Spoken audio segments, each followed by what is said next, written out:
Hello बच्चों, स्वागत है आपका डी लर्निंग चैनल पर। अगर आप चैनल पर न्यू हो, चैनल को सब्सक्राइब प्लस बेल आइकन को प्रेस करना और वीडियो को लाइक करना मत भूलना। आज से हम लोग डिस्कस करने स्टार्ट कर रहे हैं NCERT chapter 6 class 9 lines and angles exercise 6.2 which is very important. के question number 1 and question number 2 and question number 3, the three are very important question and very easy। तो चलिए बिना टाइम वेस्ट किए question solving start करते हैं। आइए, आपका इंतजार था। तो क्वेश्चन आ गया है, देखिए क्या कह रहा है। In figure find the value of x and y and then show that A B parallel C D. Take a screenshot. तो आप देख चुके हो, हमें एक्स एंड वाई की वैल्यू निकालनी है और A B parallel C D दिखाना है। तो बहुत सिंपल है ना। अब हमें एक्स और वाई की वैल्यू निकालनी होगी, तो हम कैसे निकाल सकते हैं। देखिए, आपको सबसे पहले यहाँ पर एक्स देखना है। एक्स इसके साथ लीनियर पेयर बना रहा है, तो हम इसको क्या कह सकते हैं, x plus 50 degree, x plus 50 degree is equals to 180 degree. Yes, linear pair. तो ये हो जाएगा आपका x is equals to 180 degree minus 50 degree, और x आ गया आपका कितना आ जाएगा, x यहाँ से आपका 130 डिग्री। ठीक है। अब सिमिलरली हमें y भी निकालना है, तो y कैसे निकल सकता है।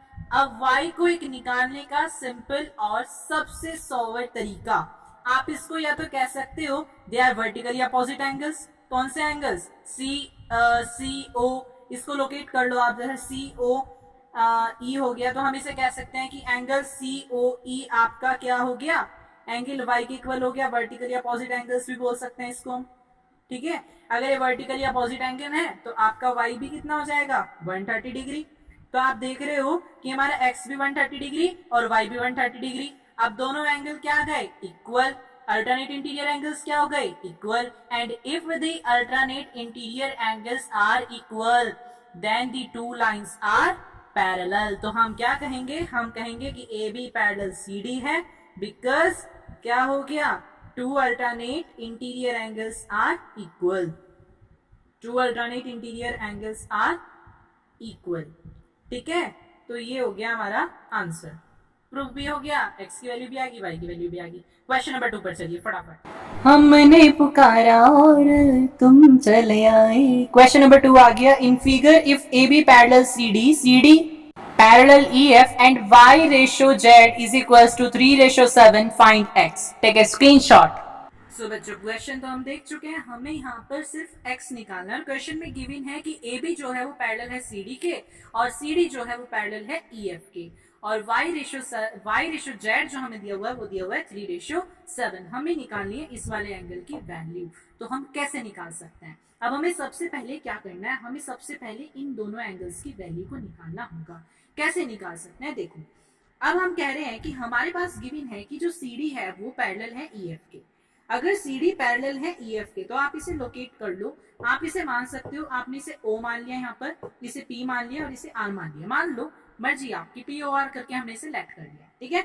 अगर हमारा CD पैरेलल है EF के, यानी कि ये वाली लाइन इस वाली लाइन के पैरेलल है, तो इसके कॉरेस्पॉन्डिंग एंगल्स इक्वल होंगे। तो हम कह सकते हैं कि angle ORF is equals to angle POD।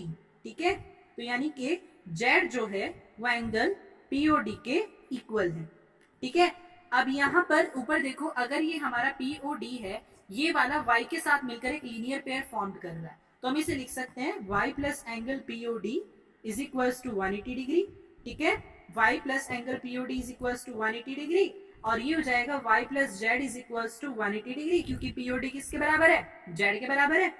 अब हमें रेशो दिया हुआ है इसमें, तो रेशो कितना दिया हुआ है, 3x मत लेट करना इसको, क्योंकि आपको x की तो वैल्यू एंगल के फॉर्म में निकालनी है। आप कंफ्यूज हो जाओगे, इसको x मत लेना। आप यहाँ पर चाहे इसको w ले सकते हो, t ले सकते हो, व्हाटसएवर यू वांट आप ले सकते हो उसको। ठीक है। तो मैंने यहाँ पर इसे t ले लिया, तो 3t plus 7t is equals to 180 degree. तो ये हो जाएगा 10t is equals to 180 degree, और यहाँ से आपकी t की वैल्यू आ जाएगी 18। तो आपका जो y है वो आ जाएगा 3 इंटू 18, कितना हो जाएगा, 3 इंटू 18 कितना होता है, तो कैलकुलेट करने के बाद y आपका आ जाएगा 54 डिग्री और z आ जाएगा आपका 126 डिग्री। तो z तो हो गया आपका यहाँ पे 126 डिग्री और y आपका कितना हो गया यहाँ पे 54 डिग्री। अब हमें निकालनी है x की वैल्यू। तो x की वैल्यू, हम इस x की वैल्यू कैसे निकाल सकते हैं, आप देखो आपको x की वैल्यू कैसे निकालनी है। आप यहाँ पर देख रहे हो, अगर हम इस एंगल को इसके इक्वल मानते हैं तो ये वाला एंगल भी हमारा 126 डिग्री है, ठीक है। तो हम कह सकते हैं कि x जो है वो इक्वल है एंगल POD के कॉरेस्पॉन्डिंग एक्सियम की वजह से, कॉरेस्पॉन्डिंग एक्सियम की वजह से, ठीक है जी। क्योंकि हमें गिवन है कि AB जो है वो पैरेलल है CD के।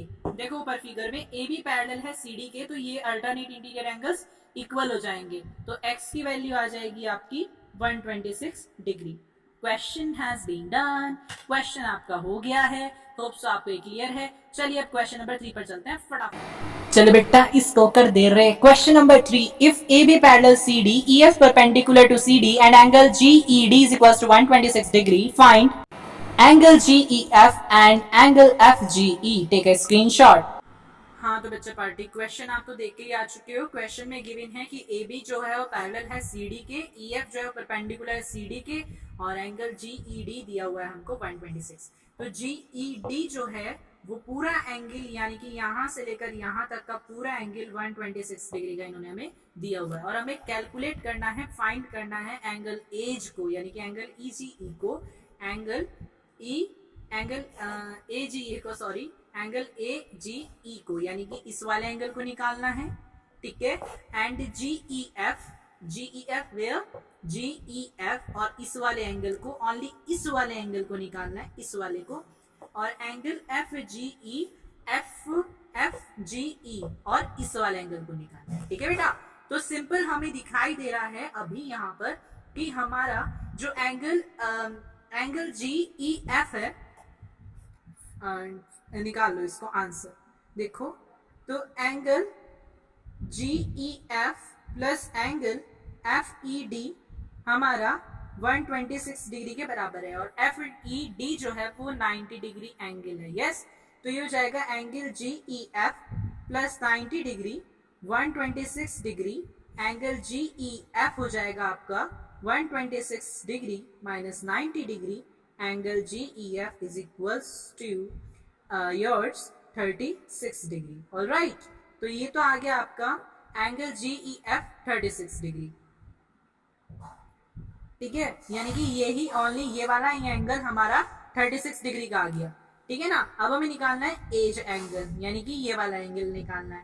तो इस वाले एंगल को निकालने का सबसे सिंपल तरीका देखो, जो हमारी दो पैरेलल लाइंस है, AB पैरेलल लाइन और एक ये जो ट्रांसवर्सल जा रहा है, इसको भूल जाओ, ये जो परपेंडिकुलर है। एक जो ट्रांसवर्सल जा रहा है इसमें देखो अल्टरनेट इंटीरियर एंगल्स इक्वल होते हैं क्या, AGE is equals to angle GED।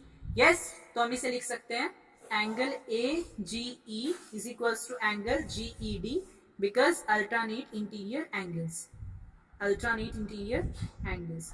तो ये हो जाएगा आपका एंगल AGE 126 डिग्री के बराबर हो गया, ठीक है। अब एंगल AGE जो है, एंगल AGE ये हमारा एंगल FGE के साथ मिलकर 180 डिग्री का एंगल बनाता है। FGE के साथ मिलकर 180 डिग्री का एंगल बनाएगा। 126 degree angle FGE is equals to 180 degree, तो एंगल FGE हो जाएगा आपका 180 degree minus 126 degree, angle FGE आ गया आपका 4, और यहाँ से ये आ गया आपका 54 डिग्री। तो देखो हमारे पास GEF भी आ गया, AGE भी आ गया, और आपका FGE भी आ गया। यहाँ तक हमारे क्वेश्चन नंबर 3 तक आज हमने क्वेश्चन को सॉल्व किया है। हम लोग कल स्टार्ट करने वाले हैं क्वेश्चन नंबर 4 को। तब तक लिए बने रहिएगा हमारे डीडी लर्निंग चैनल के साथ, और वीडियो को शेयर कीजिए, लाइक कीजिए, चैनल को सब्सक्राइब कीजिए, प्लस बेल आइकन को प्रेस कीजिए। तब तक के लिए